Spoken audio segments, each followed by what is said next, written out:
Uama ke ao kaina I ka pono o Hawai'i Uama ke ao kaina I ka pono o Hawai'i Just for a day our king and queen would visit all these islands and saw everything. Manu Kayama is a certified public accountant, licensed to practice in the state of Hawaii.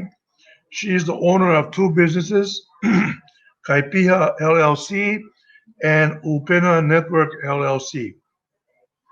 Manu also currently serves as managing director of Oihana segment of the Noel Grant, $1.8 million of federal Department of Education funds.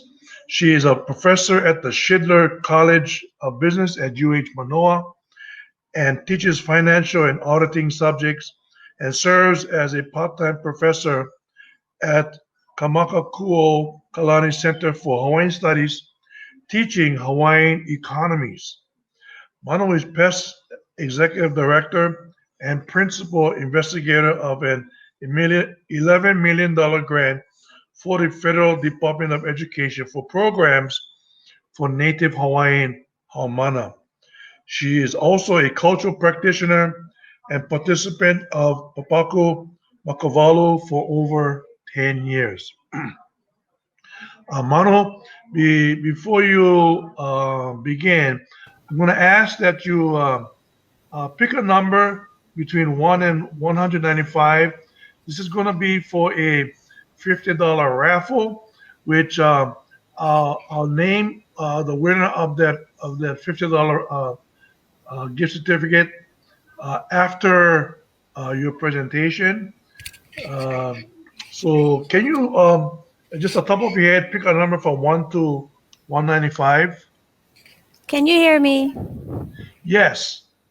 Hey, aloha. Okay, I picked 28. 28. Okay, thank you, Manu. You may go ahead. Thank you.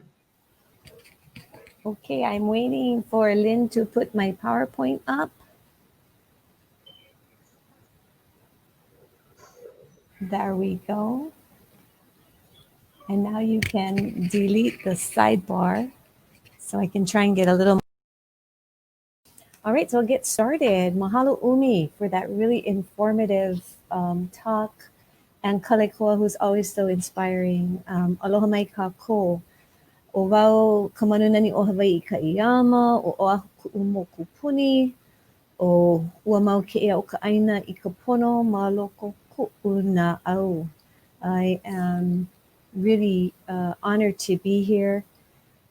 And I want to say mahalo to Kale Kumapak for holding this important celebration of Lā Kūʻokoʻa and all the kokua that he has received and we have received in this endeavor, especially to Lynn Cox.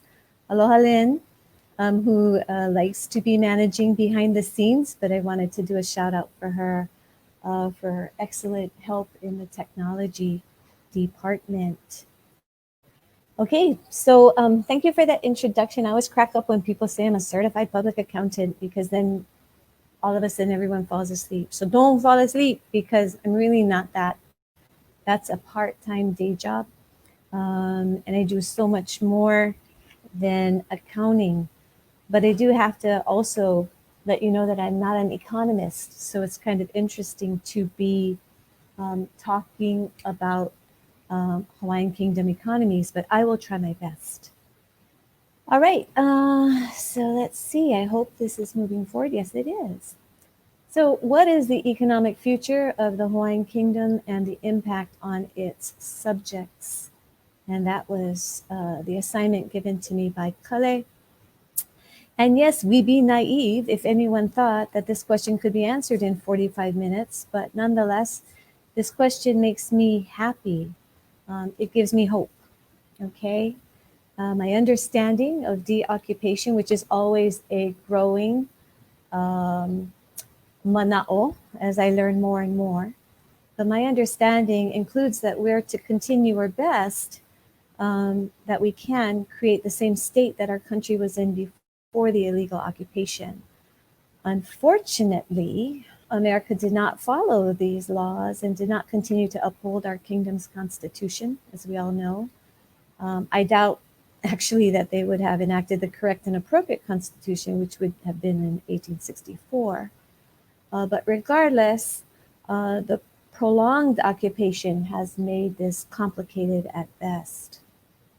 Okay, it would be quite a task to go back and replant sugar, pineapple, and even the little spatterings of rice that we would see all over the islands to fulfill this doctrine. And it would be deemed unreasonable at best, especially since our efforts should be spent on activities that will bring not only wealth to the kingdom, but also health and pono land stewardship. I do, however, believe that a large part of our economy, of the recovery of our economy will be in agriculture, as we should attempt to be self-sufficient with regards to food. You know, we're talking about food sustainability now, finally. And we have been for years, it's just now people are listening. And we do also need to embrace food diversity. I also think we'll explore continued and increasing exporting of some of these products, but sugar, no way. For example, I would suggest something more healthy like kalo or taro for those of you who do not speak Hawaiian, but I will be rattling off in some things in Hawaiian, so e kalamai, excuse me. I won't always be remembering to translate, but you'll get this, you'll get it, yeah. I do believe we could replace all white rice in our public school systems with poi.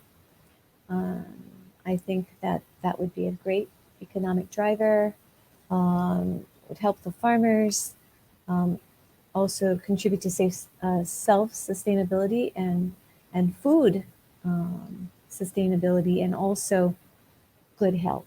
I mean, poi is so much better than white rice. And so I guess this is how it works. We think of ideas and we vet them. We can view this over 100 years of illegal occupation as actually an opportunity to have a do-over. I mean, this might be a fabulous time in our history from the kingdom's perspective. I cannot help but really feel positive about all of this. We've been frustrated and we felt the pain, and now we're looking forward. As Umi says, let's look towards the future.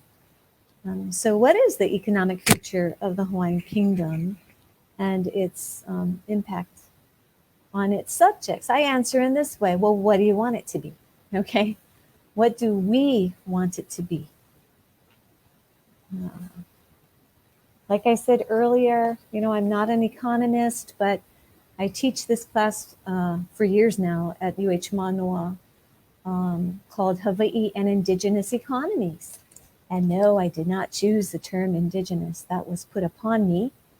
That's a whole nother story. But what I do begin with in class is I begin talking about Hawaiians not being indigenous. That tends to be kind of a hard pill to swallow for many of them because they've already taken many classes where they've been called indigenous and they've drank the Kool-Aid and they want to identify with their Aboriginal roots. Of course, that's understandable. That's wonderful. But I try to encourage them to identify also with their rich history as a part of a progressive nation state, too. You know, I spend a lot of time in class informing them that they are Aboriginal. They're native, but they're not indigenous because of the United Nations definition of indigeneity. And they learn many for the first time what it really means that Hawaii was recognized as an independent country, and that we do not come from, as other indigenous people do, a non-self-governing territory, but actually from a kingdom. So this is basically my first step in teaching them to think outside the box. It takes a few weeks for them to embrace the type of thinking I want them to participate in for the remaining of the class. So I am trying to basically deprogram them. Only if I succeed in this will they be able to think of economic ideas for the future of the Hawaiian Kingdom. Otherwise, their minds become cluttered with American law and pre-programmed ideas of what Hawaii can and cannot do. Thoughts like we can never survive without tourism is one of the hardest mantras for me to break. And that's, of course, a result of billions of dollars spent by the tourist industry to indoctrinate all of us. Okay, so if you're sitting there thinking America will never leave and Hawaii will never be independent again, then I suggest you replace that, with these thoughts. America will leave Hawaii. America will actually assist Hawaii to take its rightful place amongst all nation states. Hawaii will be independent once again. It's really important for us to speak that way, to put that intention into the universe. So again, I encourage all of you to do that. I think that we should be able to expect justice, imagine justice, believe in justice. Our thoughts should always be positive. I believe that America will deoccupy Hawaii. The new consciousness, for example, of the global world is addressing these horrific wrongs brought about by antiquated ideas of manifest destiny, white entitlement, and imperialism.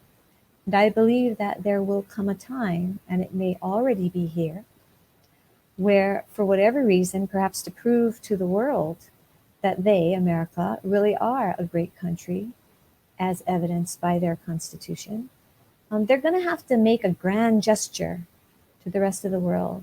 And the deoccupation of Hawaii will be it. So when people say, hey, we're not ready for our kingdom, I say, I want it yesterday. And that's always been my mantra for 20 years now. I know some of you now agree. Yay.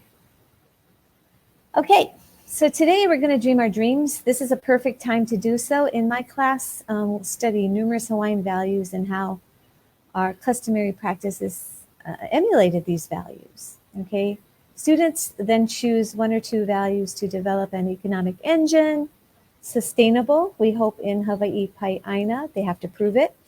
That encompasses the value or values they chose. And I have on the screen there just a handful of tons of ideas that we've developed and or considered. So just chose a few of them. Diversity, of course, is considered a must for an island nation. So you can see there, you're probably already reading it, sustainable agriculture. So now we'll flip the script with 80% grown here, maybe 20% imported. And we'd like to even bring down that 20%. Organic and non-GMO markets, very hot right now, also exportable, good for the island, good for our health. Revival of local i'a on all islands. So local i'a are fish farms. That technology could also be exportable. Develop technology and expertise in many areas. There I list one. In cleaning military toxins, this is important for just the health of the planet. This could also be exportable. And exportable expertise, having Hawaii become a well-renowned medical center or place for people to come. Not necessarily when they're sick, but other types of ailments, limb regeneration, things like that. Offshore banking, controlled gambling. Gambling is always something that we speak of in class and have some really great debates. And of course, the technology industry. And so you might be thinking, well, how are we going to do that? without money. And money actually shouldn't be a problem. I believe Keanu and others have calculated reparations that we will receive from America. And as my husband pointed out yesterday when we were speaking about this, other countries too that have broken their treaties with us may be in that same boat. The next question is often, well, how will we be able to accomplish this? Well, I will not talk about a national bank or currency, though it would be a large component of our economic landscape, as we do have an expert discussing financing later in the day. So mahalo, I was able to cut some of those slides out. But government financing initially will be an important aspect of our recovery. So now at about this time, people start allowing their minds to doubt because of a lifetime, right, of indoctrination. How are we going to ever be able to do this? So I stick this slide in to say to you, well, how did they do it, right? Take a deep breath and relax. And those words that are large say mai poina, which means don't forget, do not forget. How'd these guys do it? You know, how'd they take and basically overthrow our queen? Okay. Well, I'll tell you how, with the assistance of the American military, which is required in an orderly deoccupation. So the American military will be there as required by law, and they are going to assist us. Now, if you take a look at this, committee of safety, okay, it's actually made up of 6 Hawaiian citizens. Okay, they were either born on the soil or they were naturalized. Okay, 6 of them. Then there are 5 Americans. There's 1 Englishman and 1 German. Now, these are ordinary guys, okay? Maybe they're extraordinary in their greed because they were greedy capitalist businessmen. 6 of them, right, who were actually citizens of the nation, were ready to commit treason against their own country to make more money. That's who they were. There were 4 lawyers. 3 of them came from missionary descendants. There was a merchant, a sugar investor, a coppersmith, a plumbing and household businessman, agriculture investor, insurance agent, a well driller / cattleman, a businessman who provided machinery and supplies for sugar and later got into shipping. One of them did transportation, just an ordinary bunch of businessmen with a desire for money so great that they would do the unthinkable for the dollar. So what I did was I took a look, to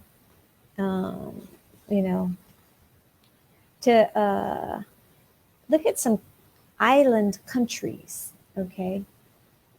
And I just thought, let's take a look at other island nations and what their economies consist of. And so if you take a look at slide 11, you'll see some of the countries. Now this, I did it by gross domestic product, which is basically the total monetary or market value of all the finished goods and services produced within a country. And you look, the island nation that's at the top is Iceland. So it's really interesting, okay? And if we were to go through, I'm in the interest of time, okay, but we can go through a few, I think. If you look at Iceland, so I did, and they used to rely heavily on fishing. However, now they've diversified their economy. They do have some investments in tourism, financial services, and natural resources. If we look at Ireland, okay, what do? Okay, well, they've attracted corporations and big tech companies by allowing a business-friendly tax policy environment, okay, and supporting that. Next to Singapore, they have historically benefited for being a hub for trade. And they also have attracted very wealthy people to live there. Hong Kong, again, central for trade in Asia. A lot of that has to do with their being a colony of the British Empire. But they're continuing to grow and diversify. United Kingdom, they have, of course, their fame and their independence, if you want to call it that, right? Because they are one island of Great Britain, but they are listed as one of the wealthiest nations, okay, because of their long established trade routes. So I'm more interested in looking, what are they doing, right? That's what I'm looking for. New Zealand, very interesting. They are a hub for the world's technology elite. A lot of Silicon Valley investors are moving there. They also do not have the kind of regulations that businesses have to satisfy when doing business in the United States. Japan, okay, great for culture, design, auto manufacturing, and most importantly, technology. The Bahamas, they of course attract tourists, but they also have tax laws that have deemed them as a tax haven. Malta, they attract wealthy foreigners to this Mediterranean island by giving out a convenient passport. This is kind of interesting. As an independent nation, we want to look into our passport and just what kind of power we can get from having a passport. They are a member of the European Union, so the passport's attractive to outsiders, because they can go ahead and they can use it. But also, there is a promise. I don't know if this is showing up on your screen, but I'm take it off my screen.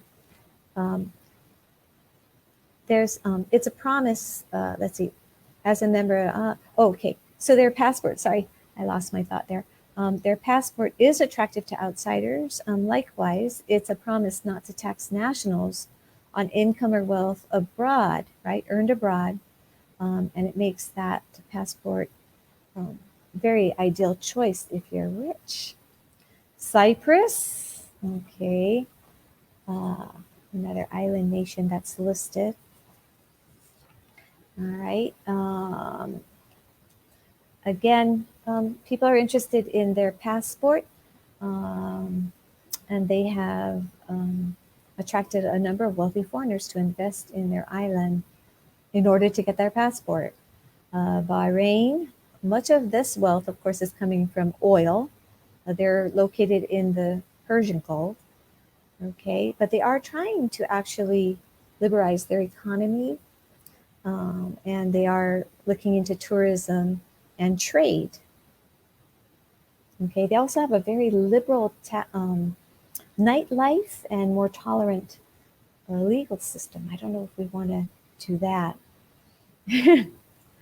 Taiwan, okay, long-standing industrial base, and they are a major hub for electronic exports. Barbados, okay, they have a thriving tourism industry, and they are also have a reputation of a tax haven.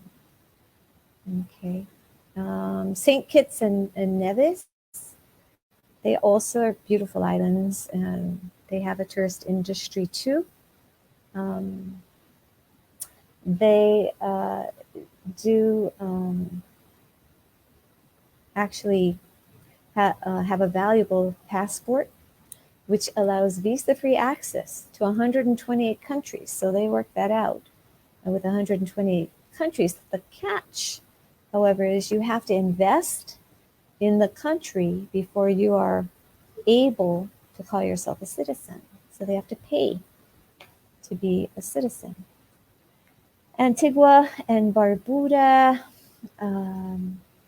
also tourism, but also have the status of an offshore tax haven for Western industrialists. So nobody is just in tourism. Yeah, Trinidad and Tobago, Tobago, whichever you say. These are two islands also in the Caribbean. They also have tourism. They have a wealth of natural resources such as oil, gas, and they're a major shipping point, okay, to other areas in the Caribbean. And they do some drugs sometimes. We won't get into that. Seychelles, right there, is in Africa. It's also one of the wealthiest nations in Africa. It owns some of the economic success to a thriving tourism industry, to the world's elite, and it's also a haven for offshore banking. It's been labeled, a haven for tax dodgers. Okay, so I went and I looked through that, and I kind of summarized the different types of activities that economic activities that they were participating in. So we have financial services, offshore banking, business-friendly laws and tax policies, welcoming, right, business climate. They have natural resources, oil and gas. They are centers for trade.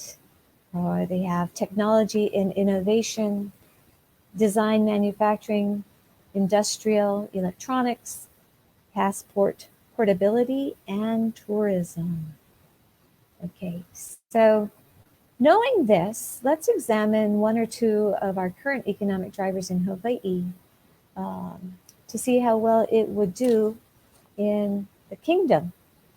And so first, we're going to look at the new old king, right?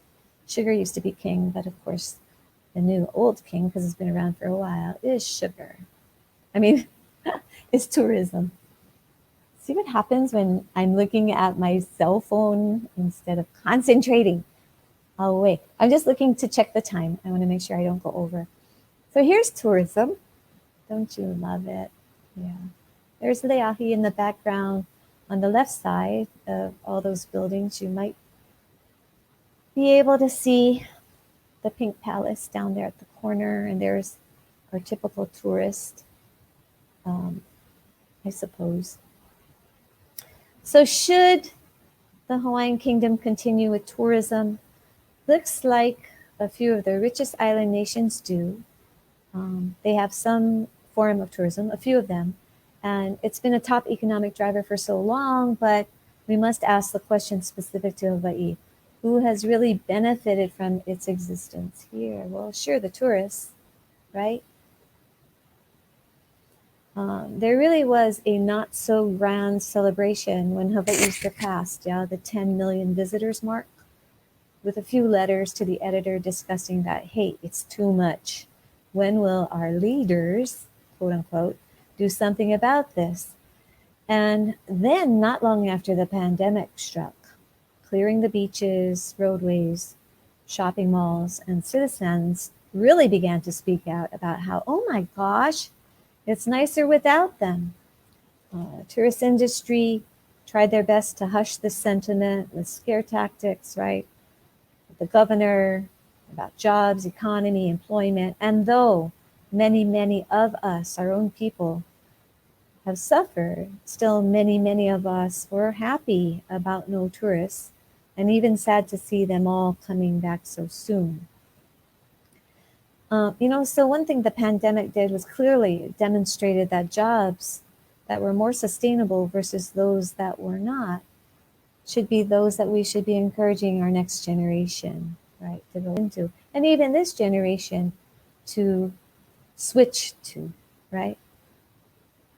Knowing this, the Hawaiian Kingdom, should invest in economic enterprises that are needed and not so easily affected.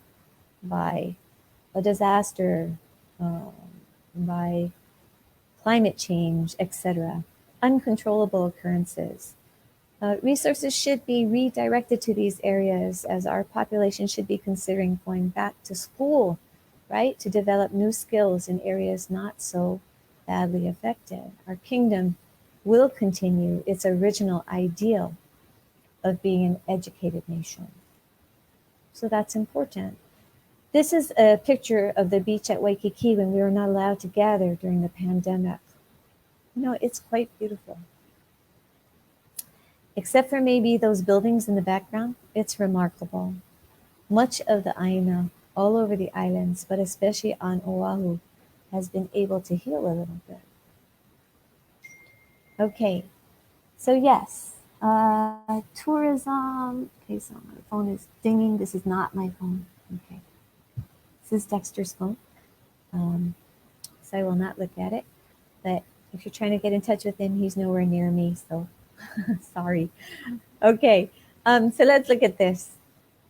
All right, tourism provides money, okay, to the government through the collection of taxes, tourist taxes, GE taxes charged on everything they pay for, the tourists pay for. Also, for those who work in the industry, right? They get a paycheck. And they earn their money that way. The construction industry builds hotels. I don't know how much longer they can keep building hotels. I think they're going to be looking on the outer islands now. So beware. I shouldn't say outer islands, Kalamai. It's because I'm here situated on Oahu, but our neighboring islands. So beware, and I know you are. Okay, let's see.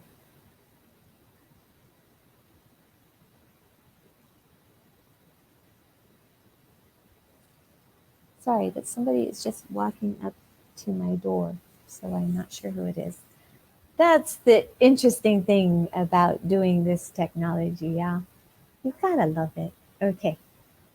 I think so. Anyways, hotels, you know, construction industry, okay, one and the same, right? Also helps keep people employed, hotel workers, taxi cab drivers, tour buses, restaurants, entertainment. So hey, what's not to love? Well, of course, the pandemic showed that tourism can't really be the star anymore. It actually utilizes tons of workers at low-level paying jobs, so many that the industry has to go to other countries to get people to come and work here, okay, to change sheets, right, to do dishes. Not utilizing our own workforce, okay, exacerbates, right, all of the problems we currently have. Most hotels are owned by huge conglomerates that are home based somewhere else. In other words, the real money goes elsewhere. When you think of our current population, right about 1.5 million, but think we host 10 million a year, it's easy to see the harm. Pollution, waste, infrastructure deterioration, no affordable housing, road congestion, depletion of our natural resources. Excuse me. For example, right, the sacrifice we, the local population, has had to make to please the tourist is really no longer acceptable, right? There's no room for us, right, at our favorite surf spot or hiking spots, which used to be no one knew about. Now everyone knows about, right? A lack of understanding uh, and respect for the variety of cultures that live and work here. Higher prices as a result of, you know, more affluent people being willing to pay the higher price. And it trickles down to our goods, our food, our clothes, right? Especially our housing. Lack of affordable housing, you know, a visitor comes, they see, they like, they buy, prices go up, right? There's a brain drain due to the costs here. Many of our own ohana, I'm sure I can list names of people who've had to move to the continent. And then, of course, there's the cultural exploitation. You can see that little picture of men try. Yeah, men try the hula. I'm so happy that one has a coconut bra on. Anyway, I said I wasn't going to do that. All right. So I won't continue that sentence. Right. So that's an example of cultural exploitation. Right. Pollution in our water, fish dying, coral dying, sewage. Right. 10 million people flushing the toilets, taking showers, emptying our aquifers at an alarming rate. No open spaces. Right. Again. Right. Low paying jobs. Okay. All right, so, and if you see, I have pictures of, I don't know, some kind of thing going on in Waikiki, dead fish on the side, for sale, our homes. In the middle there is a glass of water. You ever go to a restaurant, they fill it all the way up and then they throw it all away? I drink all my water and then I turn my glass upside down and say, please don't fill it anymore. Down at the bottom, there's the stairway to heaven. This is in Haiku on the island of Oahu, yeah, where our firemen risk their lives to go save people who get stuck up at the top and scared and can't come down. You have to propel down and save them. All right. So, how do we do this? Okay. Thank you, Alani Stock Photo. Thank you, Internet, for all of these photos that I have used. Basically, for the kingdom, right, our entire infrastructure, when the kingdom comes along, it is still going to probably be inundated with hotels. So again, I'm just using the tourist industry as an example of what we could possibly do with a little bit of imagination. Okay, so a few of those high rises are going to have to come down. Okay, they're old, they're falling apart. How we'll choose which ones will come down to give way to open space will be determined later. We're not going to worry about that detail. We just know that the kingdom doesn't want these many hotels. Okay. Bringing the hotels down will support the construction industry for many years. The hotels that are remaining will not necessarily be hosting tourists. Some of them will have to be repurposed and retrofitted. So again, great for the construction industry, right? We could use these other hotels for a variety of things, a variety of businesses, okay, or economic ideas. They would be perfect, right? A few of them as A-class, #1 medical facility. Some of them could be used for low income, moderate income, and above average income for housing for locals. Just need to, reconfigure them, okay, on the inside. They could be used for business offices like some of them are. Banking institutions. How about vertical agriculture, right? How about having farming on each level? How about for schools? It's just up to us. Again, what do we want to do?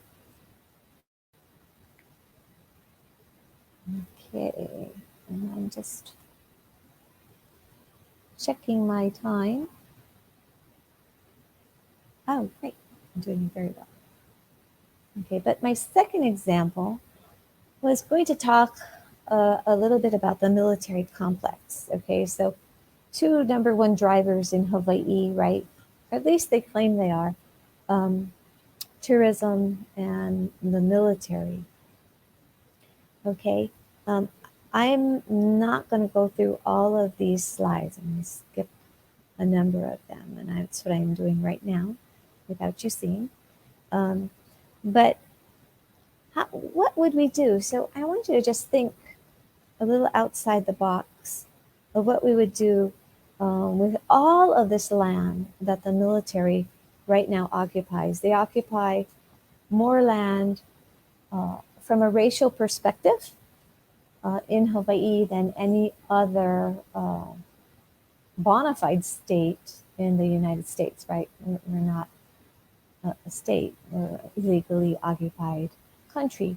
And of course, the belief is that they are here because they know very well that Hawaii is an occupied independent nation, and they're here just in case they get called to duty. Why do you think, the Striker Brigade came here? Didn't make any sense that the Striker Brigade would come onto these islands. Okay, but they also take up a bunch of land. So some of that land has homes on it. Great, we have a housing shortage, so we could repurpose those homes for people who need homes, right? Some of those lands have office space and other different types of buildings used for different activities. We can use some of them. Some of them we might not need. We may want to clear out. They do take up a large portion of land. A lot of the land that they take up is polluted. So through their assistance, we will work to get rid of all of that pollution and develop that technology, like I said earlier, to possibly sell to other nations who have the same consequences of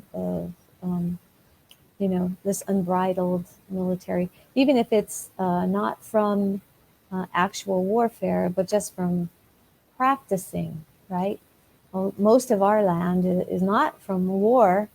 I think all of it, except for maybe Pearl Harbor, is from the military polluting it themselves, right?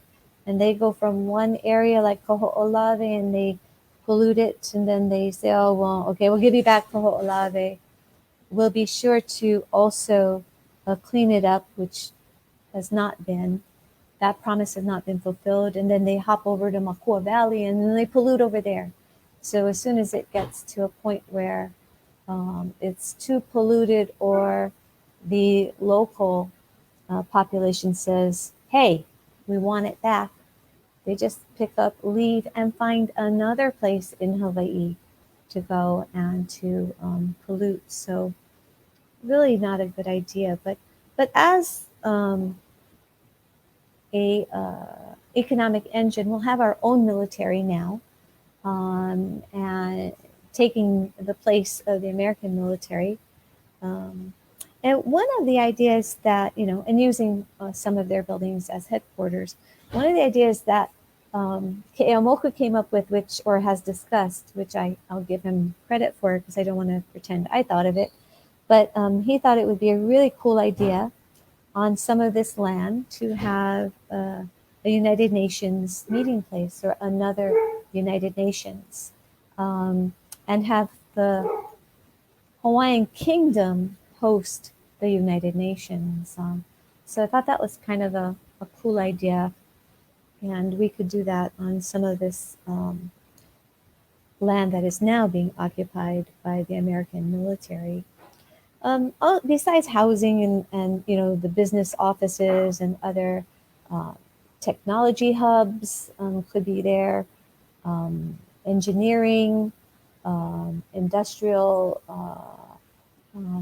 and innovative enterprises could be located there. And we also want to take care of our kupuna, and we want to take a look at those places like Mokukapu, or what you may know as Mokapu. We want to be able to look for our kupuna iwi and care for them appropriately. And so that would be a nice result of being able to get back on these wahipana for the kingdom. Okay, so basically we do need to begin this dialogue now, okay, and doing the proper amount of homework, okay, and gaining an understanding of what ideas will be doable and thrivable. I don't know if there's a word, but I'm making it up, so that we are ready, right, when deoccupation occurs, and it will occur. So many of us have been talking about a plethora of ideas for years now.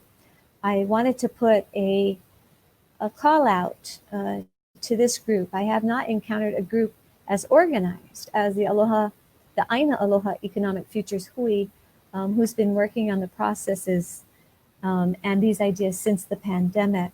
And I really encourage all of you to take a look at their website.